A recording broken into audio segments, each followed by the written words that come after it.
कभी सोचा है कि सदियों पुरानी चाणक्य नीति आज भी इतनी काम की क्यों है? आज हम इसी के बारे में बात करने वाले हैं। एक गुरु और शिष्य के बीच हुई एक बहुत ही गहरी बातचीत के जरिए हम सफलता के 7 ऐसे नियमों को समझेंगे जो आज भी उतने ही सच है। और ये सब शुरू हुआ एक सवाल से, एक ऐसा सवाल जो शायद हम सबके मन में कभी ना कभी आता ही है। ये शब्द थे राजकुमार चंद्रगुप्त के। सोचिए, वो नदी किनारे बैठे हैं, एकदम उदास। एक इतना बड़ा लक्ष्य सामने है, पर मन मन पूरी तरह से भटका हुआ है। कोई एनर्जी नहीं है ना? ये एक जानी पहचानी सी फीलिंग। हम में से कई लोग इससे गुजरते हैं। और जानते हैं, चंद्रगुप्त के इसी एक सवाल में सफलता के वो 7 नियम छिपे हैं, जिन्हें चाणक्य एक एक करके हमारे सामने रखेंगे। तो चंद्रगुप्त के इसी डाउट के जवाब में आचार्य चाणक्य ने उन्हें सफलता के 7 ऐसे नियम बताए जो सच में किसी का भी भाग्य बदल सकते हैं। लेकिन मजे की बात यह है कि उन्होंने सीधा सीधा जवाब नहीं दिया। नहीं, उन्होंने शुरुआत की एक कहानी से। अब चंद्रगुप्त को यह समझाना था कि सिर्फ एक गोल होना ही काफी नहीं होता।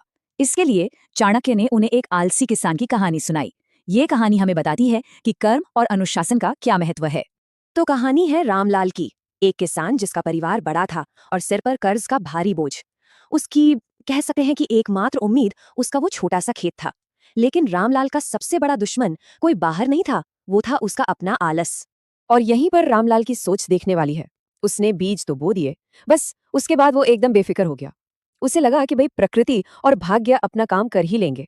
एक तरफ उसके पड़ोसी हर रोज खेतों में पसीना बहा रहे थे, और दूसरी तरफ रामलाल, वो अपना टाइम गपशप करने और किस्मत को कोसने में निकाल रहा था। और फिर जैसा कि होना ही था, है ना, बिना देखभाल के खेत तो बर्बाद होना ही था। खरपतवार उगने लगे, कीड़ों ने फसल पर धावा बोल दिया और बेचारे पौधे कमजोर पड़ गए। और हर गुजरते दिन के साथ रामलाल की उम्मीद भी उन्हीं पौधों की तरह मुरझाती जा रही थी। कहानी का अंत बहुत दुखद था। जब फसल काटने का समय आया तो हरी भरी फसल की जगह क्या मिला? सिर्फ सूखे डंठल। कर्ज और ज्यादा बढ़ गया, परिवार भूखा सोने लगा। सब कुछ उसके आलस ने बर्बाद कर दिया था। कहानी खत्म हुई और चाणक्य चंद्रगुप्त की तरफ मुड़े।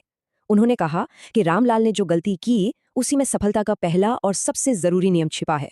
तो पहला नियम क्या है? अपना ध्यान दूसरों से हटाकर खुद पर रखो। देखिए, जब हमारा फोकस दूसरों पर होता है तो क्या होता है, हम तुलना करते हैं, जिससे मन में भटकाव आता है और हम बस थक जाते हैं। लेकिन जब फोकस खुद पर होता है तो हमें अपने लक्ष्य को लेकर स्पष्टता मिलती है, हम असल में प्रगति करते हैं और हमारी अंदरूनी शक्ति बढ़ती है। चाणक्य के ये शब्द सीधे चंद्रगुप्त की समस्या की जड़ पर चोट करते हैं। असली लड़ाई किसी बाहरी दुश्मन से है ही नहीं, वो तो हमारे अपने भटके हुए मन से है। सोचिए, जब हम अपनी सारी एनर्जी दूसरों से कंपैरिजन करने में लगा देते हैं तो हम अंदर से कितने खोखले हो जाते हैं। लेकिन जब हम अपने काम पर फोकस करते हैं तो यही मन हमारा सबसे बड़ा हथियार बन जाता है। ठीक है, तो खुद पर फोकस करना तो पहला स्टेप हो गया। इसके बाद चाणक्य सफलता के 3 और मजबूत पिलर्स की बात करते हैं। एक क्लियर गोल, अटूट सेल्फ कॉन्फिडेंस और लगातार सीखने की चाह। तो दूसरा नियम है एक एकदम क्लियर और मजबूत लक्ष्य बनाओ। देखिए, लक्ष्य सिर्फ एक सपना नहीं होता, ये वो विजन है जो हमें हर सुबह उठने की वजह देता है। बिना लक्ष्य के जिंदगी जानते हैं कैसी है? उस नाव की तरह जो समुद्र में बिना पतवार के बस भटक रही है। लक्ष्य ही वो लाइट हाउस है जो हमें सही रास्ता दिखाता है। अब आता है तीसरा नियम, खुद पर विश्वास करो और बस लगे रहो। चाणक्य ने चंद्रगुप्त को याद दिलाया कि देखो, फेलियर्स तो आएंगे ही, पर वो एक फुल स्टॉप नहीं है, वो तो सीखने का एक मौका है। अरे, खुद चाणक्य और चंद्रगुप्त नंद वंश के खिलाफ अपनी पहली लड़ाई हार गए थे, लेकिन उन्होंने उस हार से सीखा और आखिर में जीत हासिल की। और चौथा नियम, ये बहुत जरूरी है, सीखना कभी बंद मत करो। ज्ञान सिर्फ किताबों में नहीं मिलता, वो लोगों के अनुभवों से मिलता है, और सबसे ज्यादा हमारी अपनी गलतियों से मिलता है। ग्रोथ वहीं रुक जाती है जहां लर्निंग बंद हो जाती है। तो हर दिन को कुछ नया सीखने का एक मौका बनाओ। तो अभी तक हमने बात की अंदर की शक्ति और माइंडसेट की। अब चाणक्य के जो आखिरी 3 नियम हैं, वो हमें ये बताते हैं कि इस माइंडसेट को असल एक्शन में कैसे बदलना है। ये सब कुछ है डिसिप्लिन और मेहनत के बारे में। 5वां नियम है अनुशासन। और चाणक्य ने इसे कितना सिंपल बना दिया। देखिए, सुबह टाइम पर उठो, थोड़ी एक्सरसाइज करो और दिन भर क्या करना है उसके लिए अपने थॉट्स को ऑर्गेनाइज कर लो। बस यही छोटी छोटी आदतें हैं जो सफलता की मजबूत नींव रखती हैं। डिसिप्लिन असल में वो रस्सी है जो हमें हमारे गोल तक खींच कर ले जाती है। ये बात हमें हमेशा याद रखनी चाहिए। मेहनत का कोई शॉर्टकट नहीं होता। सफलता की कीमत तो पसीने से ही चुकानी पड़ती है।